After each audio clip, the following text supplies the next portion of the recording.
Pushkin.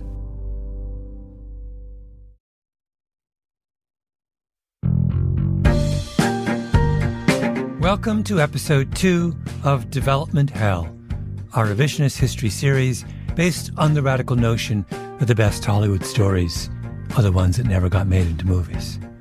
Last time, we kicked off the series with the story of how my book Blink failed to make it on the big screen. If you haven't heard that one yet, you really, really should, because it explains why failed stories have such meaning for me. Anyway, this episode is a wildly convoluted tale full of big plot twists and huge moral questions. A story so much about right now that it's going to get a little uncomfortable. Allow me to introduce guest number 1, Angus Fletcher. He's a screenwriter. I'm not a screenwriter and have never really wanted to be a screenwriter, have no aptitude in screenwriting. Don't listen to Angus. Angus is, in fact, a screenwriter, as you'll hear. He's also an author, researcher, and professor of story science at Ohio State, and a longtime friend of revisionist history. Some of you will remember him as the person who provided the intellectual scaffolding for our memorable revision of The Little Mermaid. Remember this? Oh, so you think we should fix Ursula? Well, I think we should just stop her from doing whatever she's doing. We should have a conversation with her about maybe why this isn't helpful. Do you, Prince Eric, take Ursula to have and to hold in sickness and in health for as long as you both shall live? Eric looks deep into Ursula's eyes, hypnotized. I do. If you haven't heard that Little Mermaid series, listen to it. Anyway, back to today's story. I'm just fascinated by this problem that Hollywood has, that it keeps telling the same story over and over and over again. And so, back when I was actually a Shakespeare professor up at Stanford, I placed this phone call to Pixar, and I was basically like, how is it you guys are able to make stuff that's like better? This is when they were making movies like Up, which had just these totally berserk narrative structures. And so anyway, they let me inside. I learned all this stuff. I thought it was totally fascinating. I realized that they were making stories in a totally different way than Hollywood was. So I went down to Hollywood to advise Hollywood. And that led to me basically trying to convince Hollywood by writing a series of screenplays the Pixar way, because I thought that they would then allow me to consult on movies. Instead, no, they just hired me to write screenplays. And that's how I got an agent. And then one day my agent called me up, and because he knew I'm just obsessed with the original Total Recall, which had destroyed my mind when I was young. And he was like, how would you like to work with the writer of Total Recall, Gary Goldman? And so that's how we got together. Gary, you wrote Total Recall? Meet guest number 2, Gary Goldman. He's also a screenwriter, but unlike Angus, has no trouble admitting it. Yes, I was the last writer on Total Recall, on the first Total Recall. Total Recall, amazing movie. Arnold Schwarzenegger, Sharon Stone. Directed by Paul Verhoeven. Yeah, so it was about a milquetoast character who finds out that he's not who he thinks he is, which is that he's a kind of a super spy. Yeah, but how real does it seem? As real as any memory in your head. Come on, don't bullshit me. No, I'm telling you, Doug, your brain will not know the difference. And that's guaranteed, or your money back. What about the guy you lobotomized? Did he get a refund? Came out in 1990. Blockbuster. Tons of awards. Total Recall has it has a genealogy. It's not just me. It has a short story. The source material is from Philip K. Dick. Mm-hmm. And then there was a fantastic original screenplay by Dan O'Bannon and Ron Shusett that everybody loved from the beginning. And this launched the project. In fact, this is sort of the prime example of this idea of development hell, which is that you sell something for a lot of money and everybody's very excited about it. And they tell you it's going to be a movie right away. And then it goes into a process of development where everybody has a hand in revising it and reconceptualizing it and making it in their image. And in the middle, depending on your involvement, you can be in development hell along with the project, or you can be a bystander pushed to the outside watching it go through the process of development hell with lots of other people, not including yourself. If you're lucky, it gets made at all. The project had been in development for almost 8 or 9 years when I got involved. Yeah. 8 or 9 years. Yes. So if you go back to the original screenplay, do you think that's a better movie than the final screenplay? No, not in my case. So you're saying development hell is a bad thing, except in the case where I'm involved and can fix things, which, by the way, a legitimate position that I would. Right. I'm totally open to agreeing with that. I mean, when I was starting out, I read the original Total Recall screenplay as a junior executive for a producer who was considering making it and acquiring it. And basically the problem that most people felt was that it fell apart in the third act.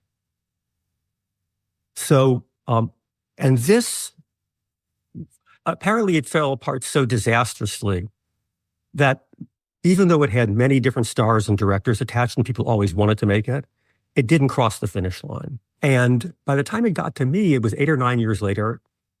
It had been in pre-production with Bruce Beresford and Patrick Swayze and the producer Dino De Laurentiis in Australia. And in fact, Bruce Beresford asked me to come over and do a rewrite on it. And I said I couldn't because I was working with Paul Verhoeven on another project. But Dino went bankrupt. Arnold Schwarzenegger had always loved the project and had been watching it. He went to the owners of the Coralco studio that had done the Rambo movies. And he said, I want to do this. And they bought it from Dino De Laurentiis out of bankruptcy for a humongous amount of money. And with the idea that Arnold was attached, Arnold wanted to work with Paul Verhoeven because Paul had just done RoboCop. I was working with Paul Verhoeven on a movie called about out-of-body travel. And Paul said he didn't think it was ready to shoot and that he was going to leave our project and go do another project. And he was apologizing to me for that. I said, what's the other project? And he said, Total Recall. I said, well, that's really funny, Paul, because I turned down the chance to rewrite Total Recall because I was working with you. And he said, well, what did you think about it? And I told him my take. And he said, well, that's pretty much how I see it too. Let me see if I can get you the job to rewrite it. Gary, I'm worried. We want to talk about this other project, but now I'm thinking we can come back to Total Recall, or is this all leading up to the other project? Well, they're connected. Yeah. So what's the connection? The connection is, I would say, Philip K. Dick. Philip K. Dick, sci-fi master. To name just a few other Philip K. Dick film adaptations, Blade Runner, Minority Report, A Scanner Darkly. Philip K. Dick is probably the most important sci-fi writer ever, or at least of the last 100 years. After working on Minority Report, Gary was becoming a bit of a Philip K. Dick specialist, which is not a bad thing to be in a town that loves sci-fi adaptations. When we get back, Gary and Angus go to work on adapting another of his stories.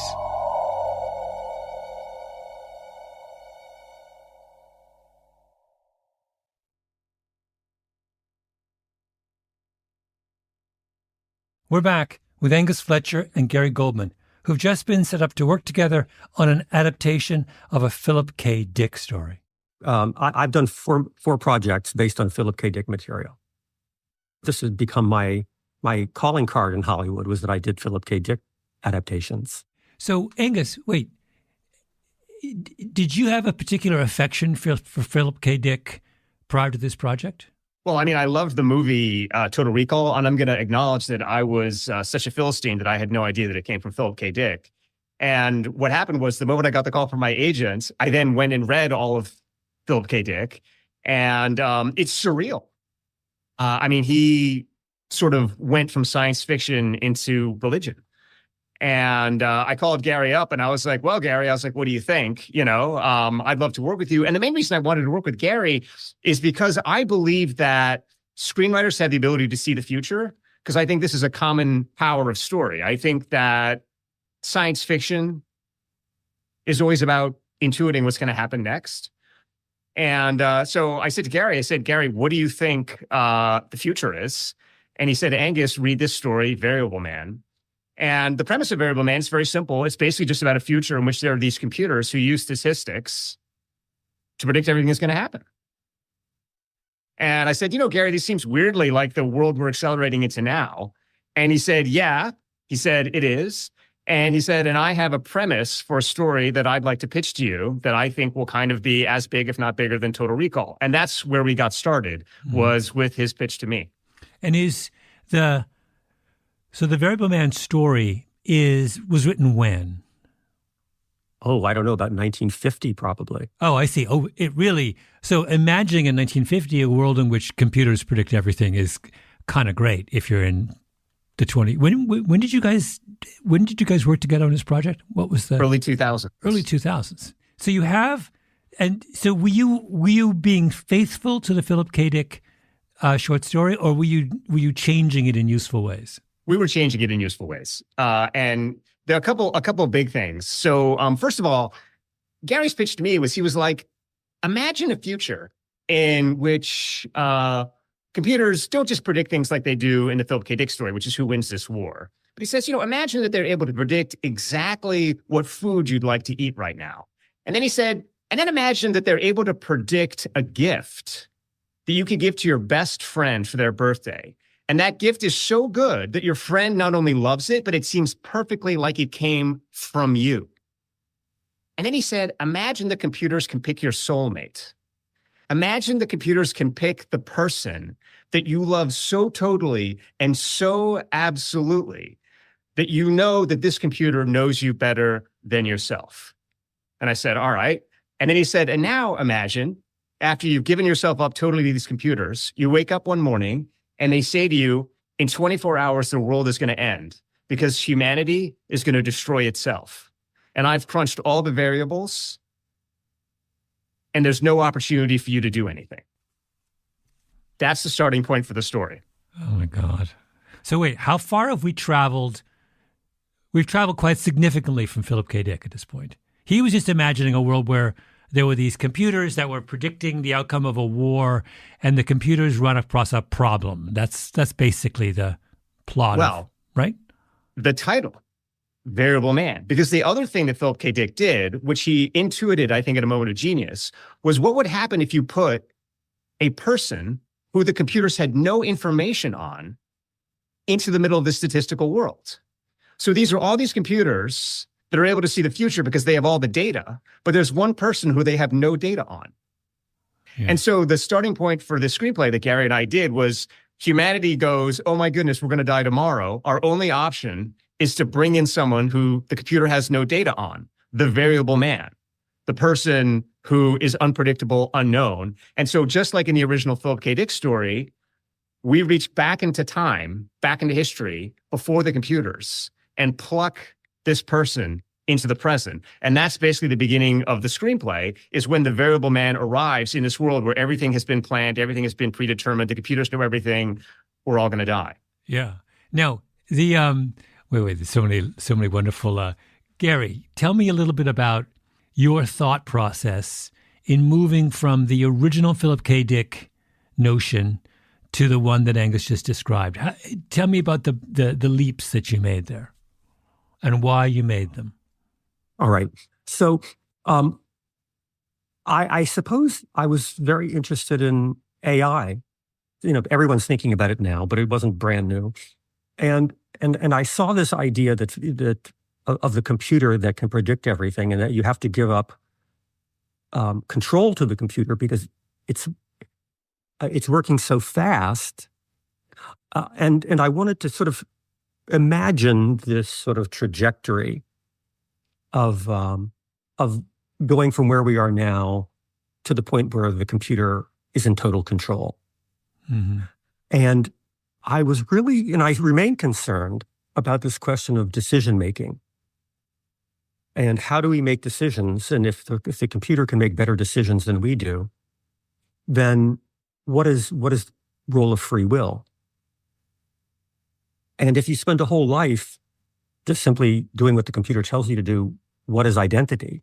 So I wanted to put this hero who comes from the past and who still is accustomed to having free will, and his power is to have free will, and to put him in the situation where whenever he listens to the computer, everything goes right, and whenever he trusts his own judgment, it's wrong. Oh, wait. So the AI is smart enough to realize that the only way to save the world is to bring someone in from outside AI. Yeah. Oh, the AI has a little bit of self-knowledge and humility in your world. Oh, yeah, that was one of our best things. We created this wonderful AI, a wonderful character called, we named him Plato.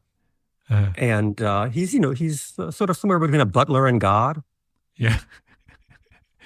This is getting better and better. I was going to chime in there and just say that basically in this society, there are a few people that have tuned out and they're like, I'm not going to listen to this computer. What does this computer know? And their lives are horrible and all their decisions are bad. And they decide to choose their own soulmates and they have horrible marriages. And then everyone who listens to exactly what the computer says has this Instagram life where they are actually so happy and their kids are so perfect and everything is so amazing. And so, Cole comes into this world, our hero comes into this world, and he, of course, finds it appalling, and as appalling as we would find it. And he's determined to ignore Plato. He's determined to ignore the AI that has brought him into the future to save humanity from itself. So this is another kind of unfolding paradox, is humanity doesn't want to save itself if it means listening to the computers on how to save itself. Wait, I have so many questions. First of all, tell me a little bit about, our variable man is called, as in the Philip K. Dick story, your variable man is called Cole. Tell me about your Cole, and where does he come from? What's his personality like? Why is he so capable of standing up to AI, even if AI has all these demonstrable advantages? So basically, he's just a classic action hero. The idea is he embodies kind of our cowboy American trust in our guts. And so the opening sequence, he's sent in to stop this hacker who's been creating chaos across the world, who's been sort of, getting into all these top secret facilities and creating chaos. We think he's going to launch World War III, whatever. And so Cole goes in and he's being sort of instructed what to do. And we already had these computers at this time that are sort of running the percentages and telling him, do this, do this, do this, do this other thing. And he's listening to the computers. He's breaking in. He finally gets to the heart of the lair where this hacker is, and he kicks down the door and he points his gun, and then the hacker turns around and it's a child. And Cole realizes, oh my goodness, this is the hacker. This is the person who's been creating all this chaos. And he gets this word on his earpiece, kill the hacker. And he says, I can't kill the hacker. This is a child. And there's this long pause. And they say, look, we've run all the numbers. If you don't kill the kid, this is going to happen again. Yeah. Pull the trigger. And he stands there in the moment. Can I pull the trigger? Can I pull the trigger? And then he doesn't do it. He doesn't pull the trigger. He drops the gun. He grabs the kid. And what essentially happens is he dies, saving the kid's life. There's a fireball that blows him up, but the kid goes on and the kid lives. And because that fireball incinerates him, he can be brought into the future without changing time, because he was essentially eliminated from the timeline. So if you reach into the exact moment just before he dies and pull him into the future, time isn't changed. And so he's the perfect person to bring back, because he has demonstrated the ability to say no to the computers, and also because taking him doesn't change time. Oh, I see. So in when we meet Cole, he's part of the present. He's just a guy who's standing up to the tyranny of AI. He's an action hero whose AI has been corrupted by this hacker. He's brought in to solve the problem. He fails as an incident. How much time passes between that initial encounter with the hacker and then when our story's taking place? Well, this is part of the twist, because when you get into the future, you think that an enormous amount of time has passed, because the future is radically different from when Cole disappeared. And it's so different that he can't believe it. But we start to learn that actually a very small amount of time, much more less time than you might suspect, has passed between when he died and when he was brought back, because these computers, as Gary was saying, have accelerated human decision-making to the point that our society has started to run on this utopia cycle. And everything is just going much faster and much better than anyone could have imagined in our time. And it's because of this great genius who was the kid. The kid is the thing that made the difference. Because he didn't kill him, because Cole didn't kill him, he survived, and he became the great genius that ushered us into this accelerated utopia. Now, one thing I don't understand, if we are in accelerated utopia, why do we need saving? Why would utopia have a kind of expiry date? Isn't the definition of utopia that it keeps going in perpetuity? Well, I mean, so this is part of the great riddle at the beginning of the story is why is it exactly that we're going to die? What could possibly go wrong? Everything seems like it's perfect. What is going to destroy the world? Well, nobody is able to identify exactly at the beginning of the movie what's going to go on. All they know is that the computers are quite insistent that it's going to happen in the next 24 hours. And what happens over the middle parts of the screenplay is various different alternatives start to emerge. We start to see all of these different moving pieces, and we start to realize, oh, sure, it's a utopia, but there's still humans in it, and there's still other things going on. And I don't know how many of the twists you want me to ruin, Malcolm, but one of the things that starts to become a question that haunts the hero is he the one who's going to destroy the world? Is what the computers saw that he would get brought back, and that by not listening to the computers, he was going to be the one that blows everything up? You know what this is, if I might reduce your whole premise to an axiom? This is the cinematic version of the famous adage in the land of the blind, the one-eyed man is king, right? Yeah. Your Cole is your one-eyed man who is asked to be king. Right. And what you're describing just there is he knows he only has one eye. Right. He's wrestling with the fact that he can't see it all. It's sort of beautiful. Let me give you a little recap of where we are. There's a perfect utopia where AI runs everything. People do what computers tell them to do and are better for it. For reasons we don't quite understand yet, this utopia is in danger. In order to save it, the AI, named Plato, no less, brings back to life a guy who defied its commands in the past. After the break, Gary and Angus try to get the movie made.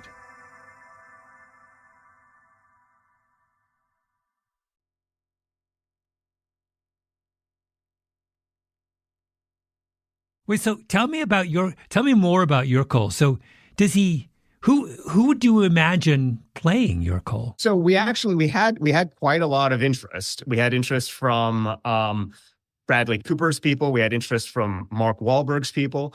But the one thing that was always common was that people became increasingly disturbed about the paradox at the center of Cole's psyche. Because if you're going to play this part, you have to wrestle with all of these sort of profound questions. And one of the most profound questions is that what the computers are doing is they're saying, trust us. And the reason they get us to trust them is by being able to predict our most intimate choice. They're able to predict our heart. They're able to know our heart better than we know our heart. They're able to say, you're going to love this person. And when you meet this person, your entire life is going to be changed. And the computer does this to Cole when he gets into the future. He picks the perfect person for Cole, and they fall in love immediately. In fact, they fall in love so fast, they don't even know that they were set up by the computer. They only figure it out after the fact.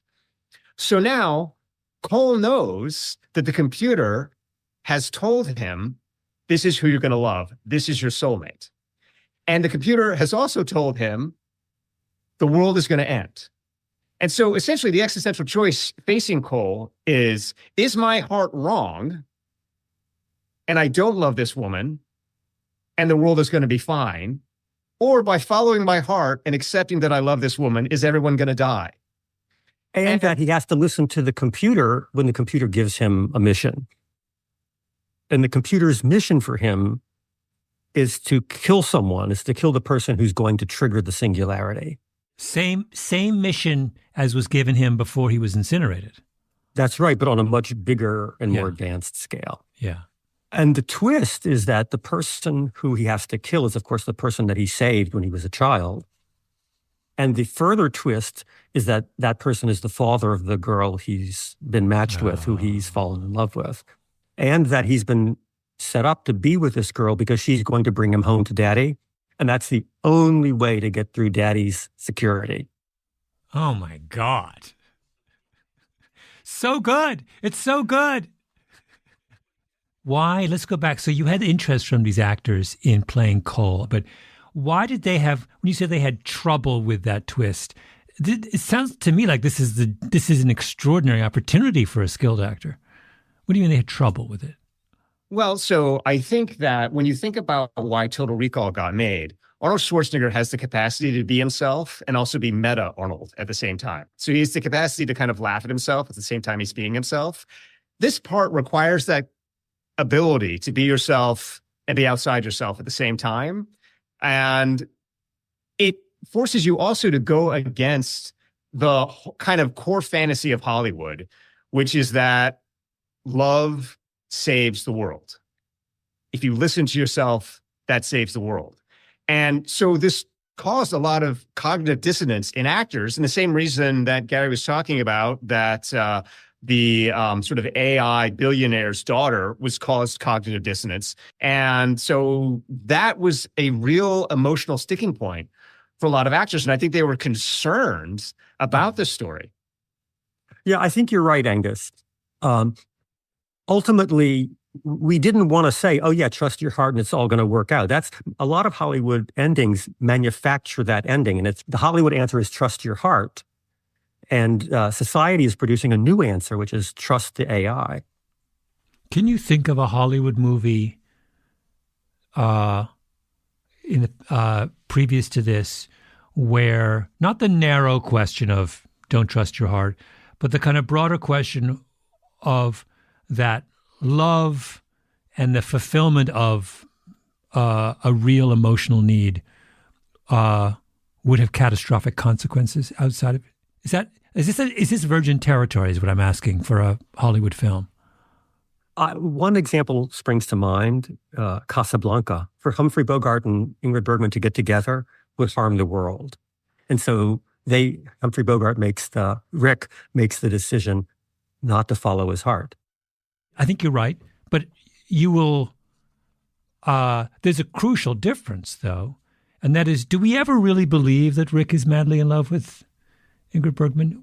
Not in the sense, what you've described as a situation where the two parties are genuinely and have powerful reason to believe that they are genuinely in love. They are soulmates.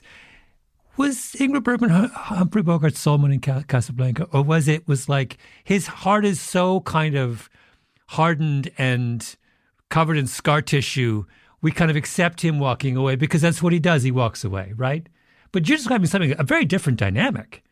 You're talking about two people who are soulmates having to walk away. Yeah, and I will say, Malcolm, by the way, that's a very iconoclastic reading that you've just delivered of Casablanca. But also, wait, what? but they do. You don't think Humphrey Bogart's heart is covered in scar tissue? I think the point is that even though it is, he realizes that the romantic thing to do is to leave. And so that's the ultimate tragedy of that movie, Malcolm, which you've just desecrated, is that he's a man who is reconnected with his heart and in doing so walked away from it, Anyway, I think that's the Hollywood schlock reading of it. But the point is, in that movie, he walks away. He does the heroic thing. And you're asking, is there a movie where someone has basically willingly destroyed the world for their own love? Has someone willingly made that choice, that one did happen in The English Patient. Oh, tell me. My memory of that film is not strong enough. Tell me how that happens in The English Patient. Well, in the end, the hero basically is a traitor to the Allies out of love for a woman. Okay. And usually Hollywood doesn't put the hero in that position. That's, in other words, they don't decide to, what they will either do is say, there's a greater good here. In a lot of English movies, even Brief Encounter, people say, I'm in love, but I'm going to do this. I'm going to stay with my wife and kids. Yeah. So there is this English, duty. Annoying kind of aristocratic English notion of, remember in Tale of Two Cities, at the end, it's a far, far better thing than I've ever done, blah, blah, blah, blah. They love playing that role. They never play it in real life, but they love playing it in literature. Yeah. They're like, are you kidding me? In real life? He's not doing that. But but wait, I'm not satisfied. So it doesn't, am I wrong? Why does it seem to me like you have described in this movie a much more complicated and interesting and sort of problematic narrative scenario than exists in, say, Casablanca. Bradley Cooper's not having a problem doing a remake of Casablanca. He's fine with that. But he clearly had a problem with this. So you describe to me in your words, I can see how they're analogous, but they're not. It's not perfect. Why is it not perfect? I don't think it's perfect at all. By the way, I do want to get on record as saying that you've also desecrated Charles Dickens, who's another totemic figure of English literature. No, I mean it's the reason that it's different is I mean, imagine if the character chose his heart and the Nazis won. Yeah, you choose. I mean, imagine the Sound of Music. Right, in which he marries Julie Andrews, and the result of that is the Second World War is lost. Yeah. I mean, that's the kind of crisis you're setting up. And so, in order to establish free will, he has to reject Julie Andrews. He has to reject, his heart to save to save the world. Except, we haven't even told you the ending of the movie, so you don't even know what's going to happen, right? And when actors got to the end of the movie, the dissonance became so intense for them that, I think that they started to say, how can I in good conscience play this part? Because I myself don't even understand exactly the part that I'm playing. So you're in telling the story of why this movie doesn't get made. We're going to go through the list of culprits, but is culprit number one that the actors themselves couldn't handle it? I think that's part of it. But I mean, I think the core of it is do we trust ourselves? Yeah. And that's a hard place to go in the movies, because at the end of the day, the movies basically know comedy and they know tragedy. And in a comedy, you give yourself over to a fantasy. And in tragedy, you're like, it's all over from the beginning. And it's a chance for you to kind of wallow. So another way to say this is, when we're born in our brain, there's a kind of primordial story. And that story is that I am good and that life is good. And that primordial story is so powerful that it allows us to be open to the world and to explore the world. And then what happens over time is that story runs up against our experiences of life, many of which are negative. And this other story starts to occur in our brain, which is actually life is not so good. And I'm also not so good. And we start to believe that story more. And that story starts to become more primordial for us. And the good story starts to become more superficial and fantasy for us. And we get into a kind of a dissociated place. And in that dissociated place, which I think most humans exist most of the time, they really believe that life is pretty bad and that they're pretty terrible. But they're always trying to actively convince themselves that life is good and that they're a nice person. And this is a product of, mindfulness, positive thinking, all of these things which kind of infest our society now. Mm-hmm. And when people go to the movies, they want to indulge either the fantasy life of, no, I'm a good person and everything works out, or they want to wallow in this negative space of, no, you know what? This is a safe space for me to admit that everything's terrible and I'm a horrible human being. And that's why we have like the Dark Knights and, Christopher Nolan and all this kind of stuff, kind of like the dark, sludgy stuff. And this movie is constantly forcing you back and forth across the threshold. Mm-hmm. This movie is not allowing you to say, you know what? Yes, everything is bad. Life is awful. Nor is it saying there's a kind of simple, easy answer here. It's pushing you back and forth to kind of reconfront. And can you keep going? And at the bottom of the movie is this idea that only intelligence is going to solve things. Not emotion, not wishing, not wanting, but being smart. And are you, the audience, smart enough to solve this problem? Because if you, the audience, are not smart enough to solve this problem, the computers are going to solve it for you. And so the existential challenge for the movie essentially is, are you smart enough to keep ahead of the movie? In which case, you know what? You're smart enough to live into the future. Or are you going to submit and become passive and be drawn into the engine of the story? And then that's the future of AI, in which you no longer have any autonomy and you've given up your will to the plot and the machinery. So I think that's why people find the movie unnerving, because it really does put you in that existential place that you feel that your autonomy is being stripped. But I mean, there's also a lot of sort of funny and sort of dire studio stories that are involved. Because I think ultimately the studios were also alarmed by this story. I mean, this is a big budget movie. And the thing is, if you're going to do a big budget movie like Total Recall, like this, you need to get that actor on board to try and secure the money. Right. And then do you want to put $120 million into something that has this premise? I think it was too demanding. And but I think that our main problem here was really that we didn't get a director. We didn't get a strong director. A project like this requires a director who with a very strong vision and who the people with the money trust. And I suppose I had the hubris to think that after doing these 3 Philip K. Dick movies, they would trust me. But actually, that wasn't enough. The movie's fate in the real world precisely parallels its narrative on the page, in other words. That actually happened. So one of the things that happened is after we went out to all of these actors, I then was on another screenplay project, which was going well. And it was produced by Bob Shea, who did Lord of the Rings, all these big kind of movies. And so I showed the script to Bob, and Bob was like, oh, the script is amazing. I love the script. We got to get the script produced. And so I said, okay, great. But it all culminated in Bob calling me up one day and saying, Angus, we've got financing for this movie. I'm almost entirely convinced we've got financing for this movie. I said, oh, okay. I said, what's going on? He said, well, there's this company in town. They have a computer that they feed all of the scripts into.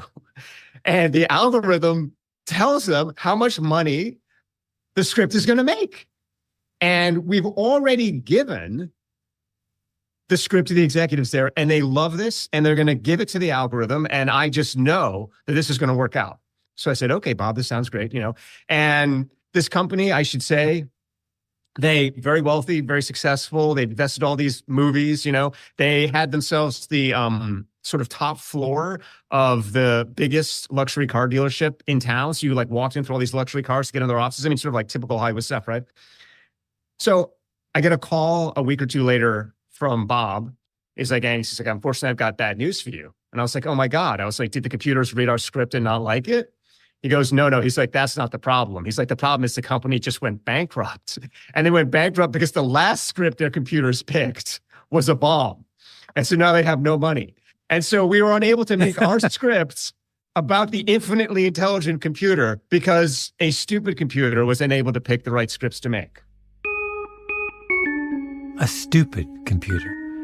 Is it any wonder Angus has gone on to become a pioneer in story science? In fact, Angus has gone on to become a leading critic of AI. He thinks only humans will ever be able to tell good stories. One of the papers he's published is called Why Computer AI Will Never Do What We Imagine It Can.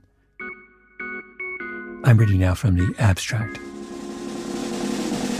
Computers contain a hardware limit that renders them permanently incapable of reading or writing narrative. This article draws upon the author's work with deep neural networks, Judea Pearl's Do Calculus, GPT-3, and other current generation AI to logically demonstrate that no computer AI, quantum or otherwise, has ever learned or will ever learn to produce or process novels or any other kind of narrative, including scripts, short fiction, political speeches, business plans, scientific hypotheses, technology proposals, military strategies, and plots to take over the world. So what do we have here? We have a script about AI killed by an AI company that went bankrupt, whose co-author goes on to write the definitive debunking of AI. Who's writing that screenplay? Guys, this has been fantastic. My vote is in to all moguls out there in our listening audience. It's clear what the people want. The people want did you call this movie The Variable Man? Yeah. The people want The Variable Man. They do. Fingers crossed. Next week, we'll be back with another story from the depths of development hell.